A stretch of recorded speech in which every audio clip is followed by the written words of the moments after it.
नमस्कार दोस्तों, आज हम क्लास 6 इंग्लिश का चैप्टर 3 टैरोस रिवॉर्ड की आसान और मज़ेदार कहानी पढ़ेंगे। ये एक ऐसे बेटे की कहानी है जो अपने माता पिता से बहुत प्यार करता था और उनकी हर इच्छा पूरी करने के लिए एक दिन रात मेहनत करता था। जापान के एक पहाड़ी इलाके में टैरो नाम का एक युवा लकड़हार अपने बूढ़े माता पिता के साथ रहता था। हर दिन वे जंगल में जाकर लकड़ियां काटता और उन्हें बेचकर घर का खर्च चलाता था। टैरो बहुत मेहनती था, लेकिन उसकी मेहनत के बदले उसे बहुत कम पैसे मिलते थे। इतनी कम कमाई से अपने माता पिता की सभी ज़रूरतें पूरी ना कर पाना उसे हमेशा दुखी कर देता था। फिर भी टैरो कभी हार नहीं मानता था। वे अपने माता पिता से बहुत प्रेम करता था और हमेशा यही सोचता था कि उन्हें कैसे खुश रखें और उनकी हर ज़रूरत पूरी करें। लेकिन एक दिन कुछ ऐसा हुआ जिसने टैरो की ज़िंदगी पूरी तरह बदल दी। आखिर क्या हुआ, आइए कहानी के अगले पेज में जानते हैं। इस पेज पर एक ही डिफ़िकल्ट वर्ड मीनिंग आया है। वर्ड आया, उसका क्या मीनिंग है? चॉप्ड आया। चॉप्ड मीन्स टुकड़ों में काटना। दोस्तों, टैरो एक बहुत ही आज्ञाकारी और समझदार बेटा था।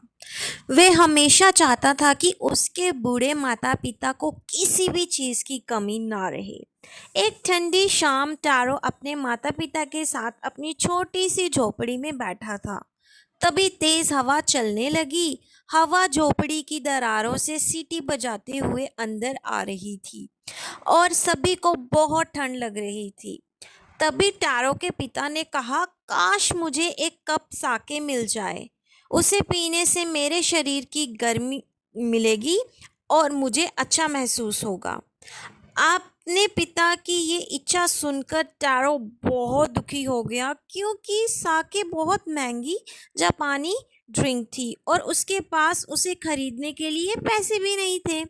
टैरो ने मन ही मन सोचा, मैं और ज़्यादा मेहनत करूंगा ताकि अपने पिता के लिए साके खरीद सकूं। अगली सुबह वह रोज से भी पहले उठ गया और जंगल की ओर चल पड़ा।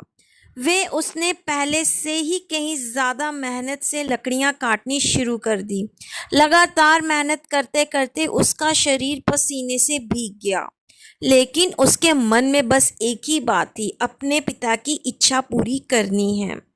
और तभी अचानक टैरो ने लकड़ी काटना बंद कर दिया। उसे कहीं से एक अजीब सी आवाज़ सुनाई दी। आखिर वह आवाज़ किस चीज़ की थी, ये हम अगले पार्ट में देखेंगे। अब हम डिस्कस करेंगे इस पेज पर जो डिफ़िकल्ट वर्ड मीनिंग्स आए। First word meaning whistle through, मतलब सीटी की आवाज़ करते हुए गुजरना। साके जापान की एक ट्रेडिशनल ड्रिंक है जो चावल से बनती है। Third, made his way to, मतलब किसी जगह तक पहुंचना। अब टैरो उस आवाज़ का पीछा करते हुए आगे बढ़ता है। अचानक उसे एक बड़ी चट्टान के पीछे एक सुंदर सा छोटा झरना दिखाई देता है। टैरो बहुत प्यासा था। वे घुटनों के बल बैठता है, अपने दोनों हाथों में थोड़ा सा पानी भरकर पीने की कोशिश करता है।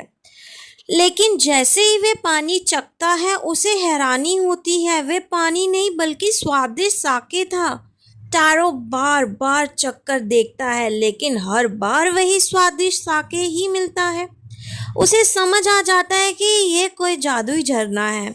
फिर टैरो अपने साथ लाया हुआ घड़ा साके से भर लेता है और जल्दी जल्दी घर लौट जाता है। जब उसके बूढ़े पिता साके पीते हैं तो वह बहुत खुश हो जाते हैं, क्योंकि उनकी इच्छा पूरी हो जाती है। अब इस पेज में जो डिफ़िकल्ट वर्ड मीनिंग्स आया हम उनको देखेंगे। First word is rushing. Rushing means तेजी से बहता हुआ। Second, cupped a little in his hands, हाथों को कटोरा बना के थोड़ा पानी लेना। थर्ड, डिलीशियस मीन्स बहुत स्वादिष्ट। फोर्थ, पिक्चर, मिट्टी का घड़ा। फिफ्थ, डिलाइटेड मीन्स बहुत खुश हो जाना। सिक्स, नील्ड, घुटनों के बल बैठना। अब नेक्स्ट पेज में देखेंगे कि इस जादुई झरने की खबर पूरे गांव में कैसे फैल जाती है। जब टारो के पिता ने साके के सिर्फ एक घूंट पी तो उनकी ठंड पूरी तरह दूर हो गई। वे खुशी से नाचने भी लगे। उसी दोपहर एक पड़ोसन उनसे मिलने आई। टारो के पिता ने उसे भी एक साके का कप दिया।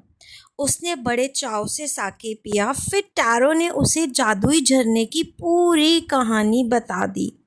गांव लौटते लौटते उस महिला ने यह खबर पूरे गांव में फैला दी। शाम होते होते टारो के घर लोगों की लंबी लाइन लग गई। हर कोई उस जादुई साके का स्वाद चखना चाहता था। देखते ही देखते टारो का पूरा घड़ा खाली हो गया। अगली सुबह टारो सबसे बड़ा घड़ा लेकर फिर से झरने की ओर चला। लेकिन वहां पहुंचकर वह हैरान रह गया। गांव के सभी लोग पहले से ही बाल्टियां, घड़े और बर्तन लेकर वहां खड़े थे। सभी जादुई साके भरने आए थे। तभी एक आदमी ने झरने का पानी पीकर गुस्से से कहा, "ये तो सिर्फ पानी है।" बाकी लोगों ने भी कोशिश की, लेकिन उन्हें भी केवल ठंडा पानी ही मिला, साके नहीं। इससे हमें सीख मिलती है कि जादुई झरना सिर्फ ईमानदार और मेहनती टारो के लिए ही साके देता था, क्योंकि वे अपने बूढ़े माता पिता की सेवा निस्वार्थ भाव से करता था।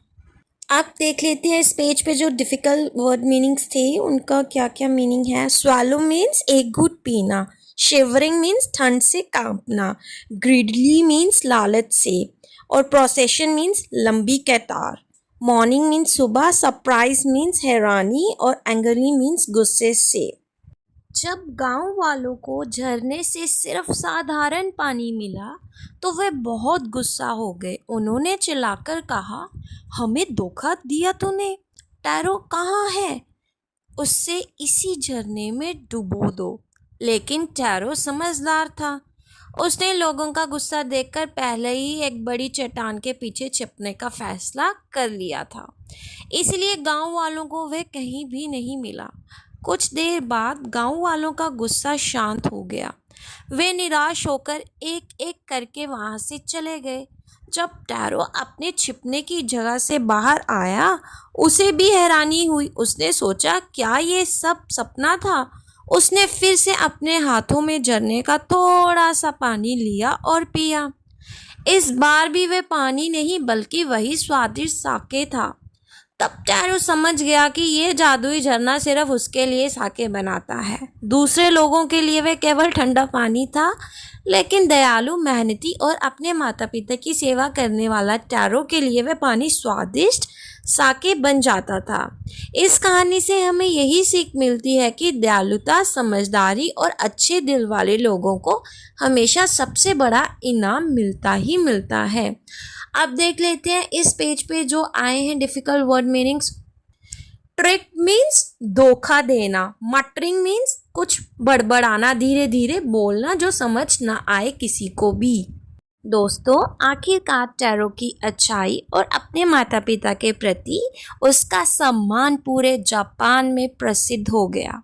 जब सम्राट ने टारो और उस जादुई झरने की कहानी सुनी तो उन्होंने टारो को अपने महल में बुलाया। सम्राट टारो की ईमानदारी, दयालुता और अपने माता पिता की सेवा से बहुत प्रभावित हुआ। इसलिए उन्होंने टारो को इनाम के रूप में 20 सोने के सिक्के दिए। इतना ही नहीं, सम्राट ने शहर के सबसे सुंदर फव्वारे का नाम टारो फाउंटेन रख दिया, ताकि उन्हें आने वाली पीढ़ियों भी टारो की अच्छाई को हमेशा याद रखें। सम्राट ने कहा कि यह सम्मान इसलिए दिया गया है ताकि जो जितने भी बच्चे हैं अपने माता पिता का आदर करें, उनकी बात मानने और उनकी सेवा करें। इस कहानी से हमें यही सीख मिलती है कि जो बच्चे अपने माता पिता का सम्मान करते हैं, मेहनती और दयालु होते हैं, उन्हें जीवन में सम्मान और सफलता अवश्य मिलती है। Thank you for watching. अगर आपको ये समरी पसंद आई है तो वीडियो को लाइक करें, चैनल को सब्सक्राइब करें और अपने दोस्तों के साथ शेयर करना ना भूलें।